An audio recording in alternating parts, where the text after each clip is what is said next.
I just made a 7-minute long video about this topic, and my phone was sitting on the dash, and then my phone overheated and it deleted the entire video.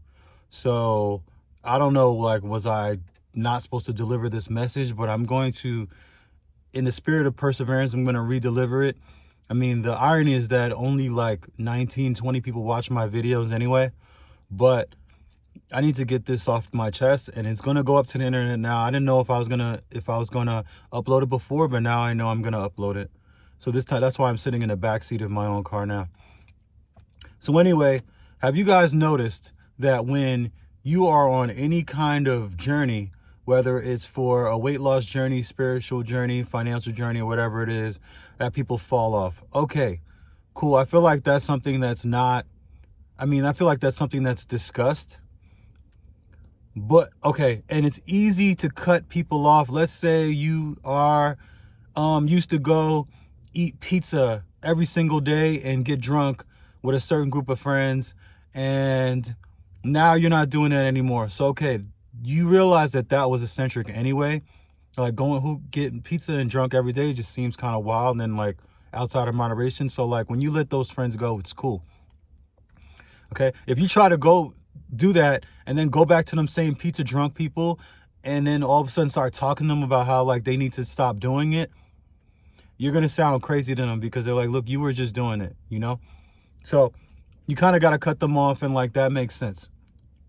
Now, what we don't talk about is, what about the people who are not, like, those people aren't bad people, okay? And it's okay to cut someone off if they like did something really messed up to you or they harmed you or something like that. But what about when it's some people that you love?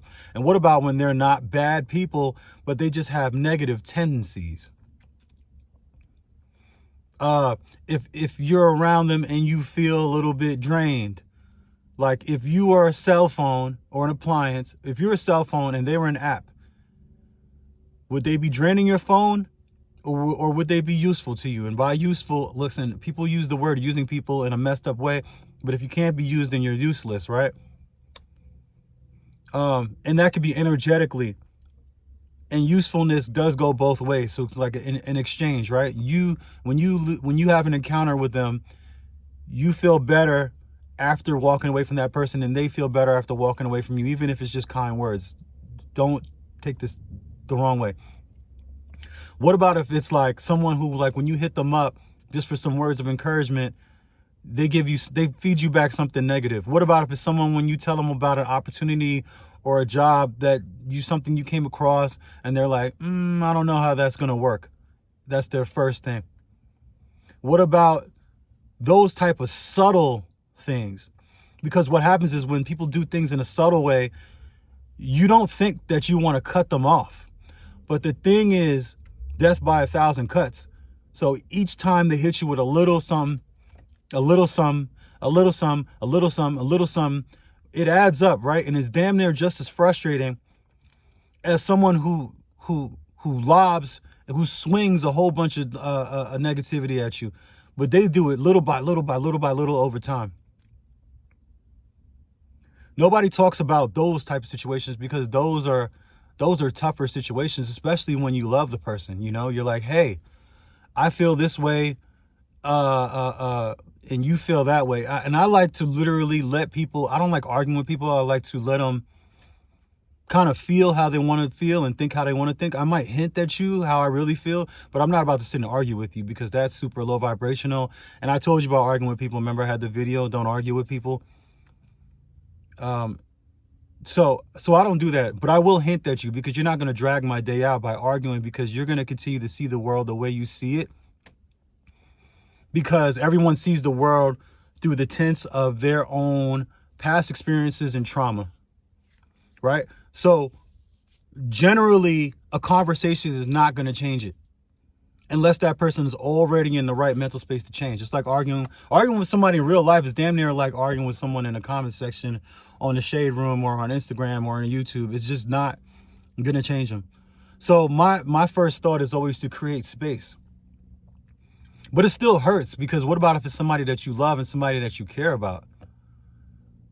You know, it's like you then have the fear of like, okay, now am I going to miss out on experiences with them? Am I going to miss out on, life isn't promised, this and that, for me or for them?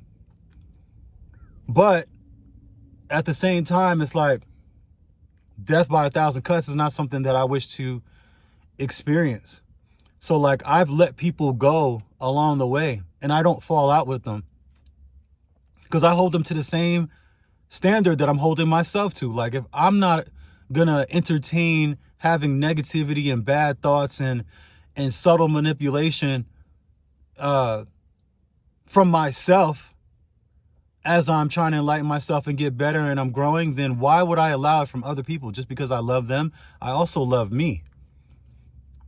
And also if they love me, then they wouldn't do that, But everybody is the hero and the victim somehow in their own story.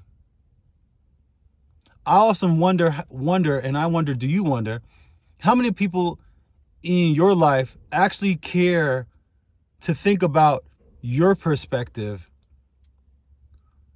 when they don't agree with you? I'm a person who thinks about their perspective. So if I'm getting into it with someone, I will actually sit and think like, okay, this person probably feels this way about me because they've been through X, Y, Z. I mean, if it's somebody that I love and I know like that, I'll be like, yo, they went through this, they went through that, and they went through this. Typically, they are this type of person. They go through this type of pattern in their life. And this is why they feel the way they do, even if I don't agree. But I feel like 1 out of 10 people give me the same kind of consideration. 1 or 2 out of 10 people.